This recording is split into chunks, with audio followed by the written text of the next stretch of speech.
अस्सलाम वालेकुम नाज़रीन, Kashif Abbasi official YouTube channel के साथ आपकी खिदमत में हाज़िर है। नाज़रीन, आज हम दो बड़ी इंपॉर्टेंट खबरें हैं जो आपसे डिस्कस करनी है। एक तो हायर एजुकेशन सेक्टर जो है पाकिस्तान का, वो उसमें क्या शदीद बुरान होने जा रहा है और किस तरीके से यूनिवर्सिटीज़ के लोग, हायर एजुकेशन कमीशन के जो लोग हैं, जो बाकी जो लोग हैं, वो परेशान हैं सालिया बजट को लेके जो गवर्नमेंट ने अभी रिसेंट दिनों में जो फेडरल बजट अनाउंस किया।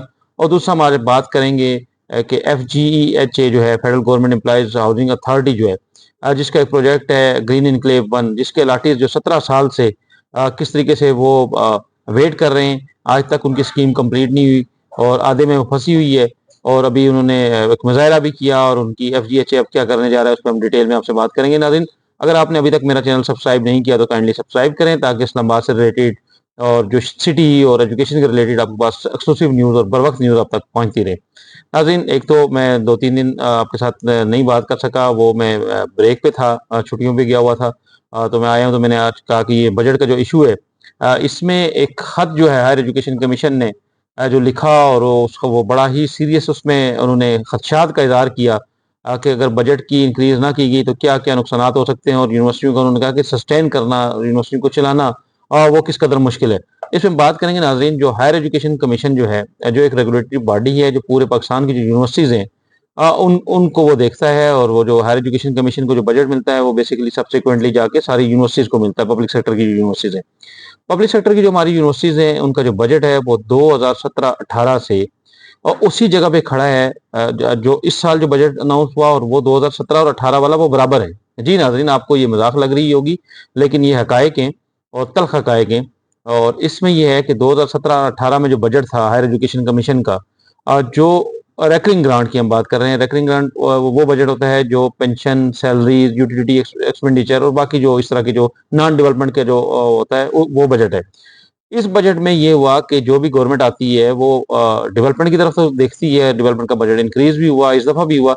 लेकिन ये जो सैलरीज, पेंशन और बाकी यूटिलिटीज़ के जो मामलात हैं, वो बजट एक किस्म का कैप किया हुआ है। जिससे यूनिवर्सिटीज़ में जो वाइस चांसलर हैं, वो बड़ा अंडर स्ट्रेस रहते हैं, वो उनको हर वक़्त वो क्राइसिस का सामना कर रहे हैं। जिससे जो टीचर्स हैं, उनकी उनकी परफॉर्मेंस भी वो जो है, वो भी अंडर स्ट्रेस रहते हैं। तो इस पे गवर्नमेंट को इस दफ़ा HEC ने बड़ा एक भरपूर तरीके से कहा था कि हमारा बजट जो है वो हमें कम से कम 138 बिलियन रुपीस रिक्वायर्ड है। लेकिन गवर्नमेंट ने कहा नहीं, हम 38 बिलियन तो नहीं दे सकते। तो फिर HEC ने एक रिवाइज सारे कट शट लगा के उन्हें कहा कि कम से कम 100 बिलियन हमें चाहिए होगा इस माली साल में। लेकिन सबको सरप्राइज किया फेडरल गवर्नमेंट ने, जो बजट आया जो पिछले वीक में, उसमें हायर एजुकेशन कमीशन का जो रेकरिंग बजट है, जो नॉन डेवलपमेंट का बजट है, वो एक दफ़ा फिर जो है 66.4 बिलियन, ये तकरीबन वही सेम अमाउंट है जो पिछले साल भी थी और यही जो है 2017-18 से चलता आ रहा है। नाज़रीन, इन 10 सालों की अगर हम बात करें तो इसमें सैलरीज जो है वो गवर्नमेंट एक तरफ सैलरीज बढ़ाती है हर साल 10%, 15%, 8%, मतलब सैलरी कहीं ना कहीं बढ़ रही होती है। यूटिलिटी के जो एक्सपेंसेस है वो भी तेजी के साथ बढ़ते हैं। आप देखें फ्यूल की प्राइस आज क्या है और 2017-18 में क्या थी। इसी तरीके से हर चीज जो है वो महंगाई कहाँ से कहाँ पहुंच गई। लेकिन गवर्नमेंट जो है ये जो यूनिवर्सिटीज की जो ग्रांट रेकरिंग ग्रांट है, इसको वहां पे ही उन्होंने कैप किया हुआ है। तो इससे बड़ा सीरियस खदशा है यूनिवर्सिटीज में। ऑलरेडी बहुत सारी यूनिवर्सिटियां पिछले साल भी प्रोटेस्ट हुए। इनकी जो दो बॉडी हैं, फपासा और दूसरी जो है जो बेसिक पे स्केल वाली जो बॉडी है, उन्होंने भी फपासा और सॉरी जो दूसरी जो एक और बॉडी जो सिर्फ बेसिक पे स्केल वालों को डील करती है, जो यूनिवर्सिटी के टीचर्स है, और फपासा जो है वो सबके साथ वो करती है। तो दोनों ने बड़े लेटर लिखे प्राइम मिनिस्टर को, प्रेसिडेंट को, फाइनेंस मिनिस्टर को, सबको रिक्वेस्ट की कि हमारा बजट जो है HEC का बजट बढ़ाएं ताकि यूनिवर्सिटीज में ये मसाइल खत्म हो। नाज़रीन, एक खत का जिक्र जैसे मैंने शुरू में भी किया, वो खत जो है हायर एजुकेशन कमीशन के एग्जीक्यूटिव डायरेक्टर जो हैं, AD जो प्रिंसिपल अकाउंटिंग ऑफिसर भी होते हैं, उन्होंने मई 8 को लिखा और उन्होंने लिखा कि गवर्नमेंट की इंटेंशन ऐसी है कि वो हमें 65 बिलियन देना चाह रही है, जबकि 65 बिलियन से हमारा गुजारा नहीं हो सकता। हमें कम अज कम 100 बिलियन दिया जाए ताकि हम अपने मामला चला सकें। अदरवाइज उन्होंने कहा जी कि ये बड़ा मुश्किल है। और उस खत में उन्होंने लिखा कि जी जो HEC को 65 बिलियन हमें बताया गया, लेकिन ये कम है, which has remained unchanged since financial year 2017-18 despite significant growth in enrollment, expansion of universities और इन्फ्लेशन का जो प्रेशर है and government announce salary increase resulting तो उन्होंने कहा कि जो उसका जो एडिशनल इम्पैक्ट आ रहा है इतने अरसे से 10 साल 2017-18 का उन्होंने ज़िक्र किया। तो उन्होंने कहा 65 बिलियन जो हमें जो ये कम्युनिकेट आपने किया ये हमें नहीं, हमें कम अज़ कम 100 बिलियन चाहिए ताकि यूनिवर्सिटीज़ जो है ना वो एचईसी यूनिवर्सिटी को चला सके, यूनिवर्सिटी के मामलात बेहतर तरीके से आगे बढ़ सकें। लेकिन सबको सरप्राइज़ किया फेडरल गवर्नमेंट ने, जो बजट आया, जिस तरह एचईसी तो कह रहा था कि 65 बिलियन का हमें कम्युनिकेट किया गया, लेकिन गवर्नमेंट ने थोड़ी सी हिम्मत दिखाई और 66.4 बिलियन वो गवर्नमेंट एचईसी के लिए इस दफा एलोकेशन रखी गई, जो नॉन डेवलपमेंट का बजट है। तो इसमें जो एचईसी को शॉर्टफॉल होगा, जो एचईसी की जो अपनी एस्टिमेशन है उसके मुताबिक तकरीबन को 35 बिलियन का।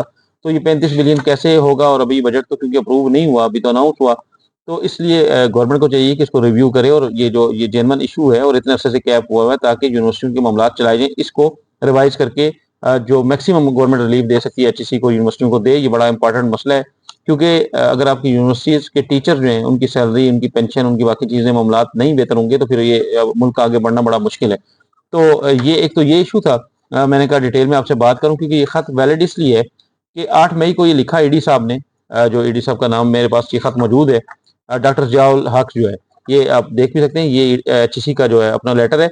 तो डॉक्टर ज़ियाउल हक साहब ने ये सारे खदशात का इज़हार किया था, तो ये खत वैलिड आज इसलिए है कि वही चीज़ें हुई जो उन्होंने उस खत में लिखी थी कि आप इतना हमें कम्युनिकेट कर रहे हैं, उसमें कोई चेंज भी खास नहीं आया। और उन्होंने कहा कि अगर हमें 100 बिलियन ना मिले तो फिर क्या-क्या चीज़ें होंगी, वो मैंने आपसे मोटी-मोटी बातें शेयर की। और एक तो गवर्नमेंट को इस इशू को देखना चाहिए था। दूसरा नाज़रीन हम बात करेंगे एफजीईएचए जो है, एक अथॉरिटी है, इस्लामाबाद में वैसे भी अथॉरिटी हैं आजकल। तो ये जो एफजीएचए है, इसने एक स्कीम शुरू की बराको ग्रीन इनक्लेव के नाम से, शायद 2009 में। तो वो लोगों ने जो गवर्नमेंट के जो रिटायर्ड सॉरी जो गवर्नमेंट के सर्विंग जो लोग होते हैं उन्होंने अप्लाई किया, रिटायर्ड ने भी किया होगा जिनको नहीं मिला होगा। लेकिन 17 साल बीत गए और बहुत सारे लोग जो हैं वो बेचारे इसी आस उम्मीद में कि हमें प्लाट मिलेगा, हम अपने बच्चों की छत बनाएँगे। तो वो आज तक वो स्कीम जो है वो पाया तकमील तक नहीं पहुँच सकी, वो दरमियान में ही फँसी हुई है। तो आज से 3 दिन पहले बहुत सारे जो हैं टीचर्स जो हैं, बहुत सारे और जो गवर्नमेंट के एम्प्लॉइज़ हैं, उन्होंने यहाँ एफजीएचए के बाहर एक मुज़ाहरा किया। क्योंकि मुझे अभी तक याद है कि उस वक़्त तो जब ये स्कीम लॉन्च की गई 2010-11 में, 12 में, तो बहुत सारे लोग बड़े उस वक़्त तो नौकरियों पे थे, बड़े खुश थे। तो अब वो बेचारे रिटायर्ड हो गए इसी आस उम्मीद में, और अब वो कह रहे हैं कि हम चाहते हैं कि हमारी ज़िंदगी में, अब एक आदमी जब रिटायर हुए 10 साल हो गए, तब उसकी उम्र डेफ़िनिटली 70 साल है, तो वो चाहता है कि मैं ज़िंदगी में मैं अपना घर बना लूँ। मैंने सारी ज़िंदगी गवर्नमेंट को सर्व किया है। तो एफजीएचए जो अपना वादा वो निभा नहीं सका, और जो ग्रीन एन्क्लेव 1 जो है, वो फँसा पड़ा है। खैर एफजीएचए ने उन मुतासरीन को, उन मुज़ाहिरीन को तसल्ली दिलाई है कि जी हम करते हैं, हम जल्द शुरू करते हैं, हम मामलात करते हैं, उनके साथ मीटिंग करके उनको एक दफ़ा फिर भेजा गया। तो मेरे ख़्याल में एफजीएचए को चाहिए कि जिस जोश और जज़्बे के साथ सेक्टर F14-15 बनाया जा रहा है, उसी जोश जज़्बे के साथ किए, क्योंकि यहाँ पे मिडल क्लास और लोअर मिडल क्लास के लोग हैं और रिटायर्ड ज़्यादातर लोग हो गए हैं। इसी आस उम्मीद में 17 साल बीत गए। तो इस स्कीम को जो है वो फौरी तौर पे हंगामी बुनियादों पे गवर्नमेंट चाहे तो इसके लिए कोई मसला नहीं, 6 माह के अंदर ये स्कीम मुकम्मल 100% मुकम्मल भी हो सकती है। यहाँ पे बड़े-बड़े सेक्टर बन जाते हैं, बड़ा-बड़ा कुछ हो जाता है, तो क्यों वो 17 साल से ये फँसी हुई है? इस पे मेरे ख्याल में जो ज़िम्मेदारान हैं उनके खिलाफ कार्रवाई करनी चाहिए और लोगों को उनका हक मिलना चाहिए। तो अब तक के लिए इतना ही, काशिफ़ वासी को इजाज़त दीजिए। अल्लाह हाफ़िज़।